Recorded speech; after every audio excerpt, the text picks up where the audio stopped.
விடுத்தேன் என்னை எங்கு கூப்பிடாதே உன்மேல் ஆசை ஆசை வைத்தேன் என்னை அள்ளி சாப்பிடாதே உந்தன் நெஞ்சில் ஓய்வெடுத்தேன் என்னை இவங்களோட ப்ரொஃபைல் பார்த்ததுக்கு அப்புறம் லைக் ஃபர்ஸ்ட் டைம் கொஞ்சம் ஸ்கேரியாக இருந்துச்சு பிகாஸ் நம்ம ஆன்லைன்ல மீட் பண்ணோம் either I don't know you are good or bad then after it happened just like that. பேசுனதுக்கு அப்புறம் I understood about your character, your behavior. Then I understood.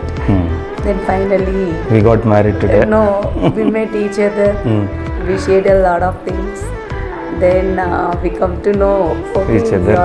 Yeah. அவ்வளோதான். என்னோட experience என்ன, ஷாதியில் ஃபஸ்ட்டு ரெக்வஸ்ட் அனுப்பிச்சு after 6 months தான் நீ accept பண்ண. Okay. Accept பண்ணதுக்கப்புறம் ஆன்லைனில் சேட் பண்ணோம், அப்புறம் மீட் பண்ணோம். ஸோ மீட் பண்ண ஃபஸ்ட்டு மீட்டில் நினச்சேன் ரொம்ப ஆட்டிடியூட் இருக்கும் போல். Too much. Because certain momentல நாங்கள் வேணான்னு விட்டுட்டோம். But this guy is called me again. He gave me a lot of explanation about the life. Then I thought, okay, he's the right person.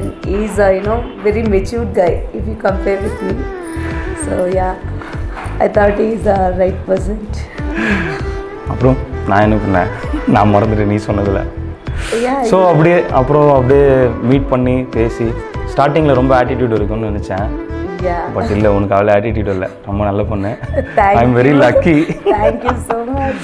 Finally our wedding happened. But he's so talkative. But I'm not that. I'm very happy that we both got married. Thank you so much. Me too.